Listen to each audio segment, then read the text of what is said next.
पूजा पाठ में जो भी सामग्री यूज़ होती है, जो भी घंटी, शंख या जो भी चीज़ें हैं, आसन है, रोली, तिलक, इन सब का एक अपना अपना महत्व है। उसी तरह जो पूजा के लिए घंटी यूज की जाती है, जो हम घर घर में घंटी मंदिर में रखते हैं, उस घंटी को आप ध्यान से देखिए, उस घंटी के ऊपर गरुड़ जी का चित्र बना रहता है। और जो श्री शिव जी का जो मंदिर होता है या शिव जी के मंदिर में जो घंटी होती है, ऊपर नंदी जी का चित्र बना होता है, नंदी जी के आकार उस पर बना होता है। तो कभी आपने गौर किया है या कभी जानने का प्रयास किया है कि घंटी के ऊपर गरुड़ जी क्यों बने होते हैं, और श्री शिव जी के मंदिर में जो घंटी होती है ऊपर उसमें नंदी जी क्यों बने होते हैं? दोस्तों, मेजर टिप्स सिग्नम चैनल में आपका स्वागत है। आपको जानकारी अच्छी लगे तो वीडियो को शेयर करिए और चैनल को ज़्यादा से ज़्यादा सब्सक्राइब करिए।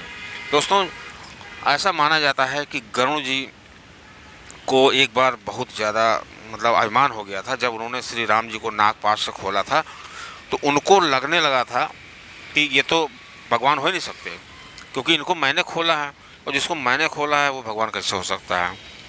अब जब श्री शिव जी को पता चला तो श्री शिव जी ने कहा, तुम माया के ग्रस्त में आ गए हो, लंबा भजन चाहिए तुमको, मेरे पास इतना समय है नहीं कि मैं तुम्हें भजन सुनाऊँ, श्री राम कथा सुनाऊँ। इसलिए तुम, जब गरुड़ जी ने उपाय पूछा तो उन्होंने कहा कि आप सीधे काकभूषण जी के पास जाइए। और काकभूषण जी नीलगिरी पर्वत पर रहते हैं, वो हमेशा वो राम कथा ही किया करते हैं। अब दोस्तों, जब गरुड़ जी काकभूषण जी के आश्रम के सामने पहुँचे मात्र थे तो वो आश्रम कह लीजिए या वो पंडाल जो था जहाँ पे कथा होती थी, वो इतना दिव्य हो चुका था कि गरुड़ जी उसको देखते ही देखते उनका सारा मोह भ्रम टूट गया। और उसके बाद गरुड़ जी ने जब देखा तो उनकी माया सब खत्म हो गई थी। दोस्तों, यही गरुड़ जी जो हैं श्री विष्णु जी के वाहन भी हैं। तो विष्णु जी श्री राम जी का रूप हैं। तो जो श्री राम जी के उपासक होते हैं, विष्णु जी के उपासक होते हैं, जब वो घंटी बजाते हैं तो घंटी के ऊपर गरुड़ जी की तस्वीर इसलिए बनी होती है, गरुड़ जी की आकृति, कि गरुड़ जी चूँकि श्री विष्णु जी के साथ हमेशा रहते हैं। और जो व्यक्ति किसी के साथ हमेशा रहता है वो उसके स्वभाव से अच्छे से परिचित हो जाता है, वो जानता है कि ये किस चीज़ से प्रसन्न होते हैं और किस चीज़ से प्रसन्न नहीं होते हैं। तो इस तरह से गरुड़ जी बहुत अच्छे तरीके से श्री विष्णु जी का स्वभाव जानते हैं। और जब हम घंटी बजाते हैं, जो टन टन की आवाज़ आती है, ये कम्युनिकेशन मीडियम है। इस माध्यम से श्री गरुड़ जी हमारी प्रार्थना को, हमारी भक्ति को श्री राम जी के पास, श्री विष्णु जी के पास ले करके जाते हैं। और दोस्तों, यही हाल श्री नंदी जी का है। और जो नंदी जी हैं वो श्री शिव जी के साथ हमेशा रहते हैं। और श्री शिव जी के परिवार में देखने लायक है कि माता की सवारी शेर है। और वैसे प्रैक्टिकली देखा जाए तो गाय, वो शेर और नंदी एक दूसरे के दुश्मन होते हैं, लेकिन सभी बहुत प्रेम से रहते हैं।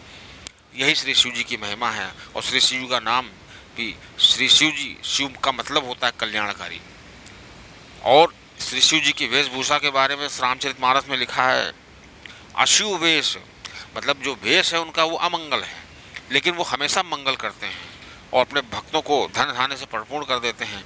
वही नंदी जी जो हैं, उनकी आकृति श्री शिव जी के यहाँ जो घंटी बजती है ऊपर बनी होती है। और श्री शिव जी का सहारा लेकर के श्री नंदी जी का सहारा लेकर के श्री शिव जी तक पहुँचने का बहुत सशक्त माध्यम होता है। दोस्तों, इसी तरह कहा जाता है जो श्री कृष्ण जी के भक्त होते हैं या जो श्री कृष्ण की कृपा प्राप्त करना चाहते हैं, उनको गाय की मदद लेनी चाहिए। क्योंकि ऐसा कहा जाता है, अगर कोई व्यक्ति सच्चा भक्त है तो वो तो भगवान से कुछ मांगता ही नहीं है, क्योंकि मांगने के बाद वो बात नहीं रह जाती है। लेकिन अगर श्री भगवान जी से, श्री कृष्ण जी से कुछ मांगना है तो गाय के कान में आप कहिए, और आप लगातार ऐसा करके देखिए, कुछ दिन आपकी मनोकामना ज़रूर पूरी हो जाएगी। दोस्तों, कमेंट करके बताइएगा कि क्या आपको ये चीज़ मालूम थी कि नंदी और जो गरुड़ जी हैं क्यों बने होते हैं।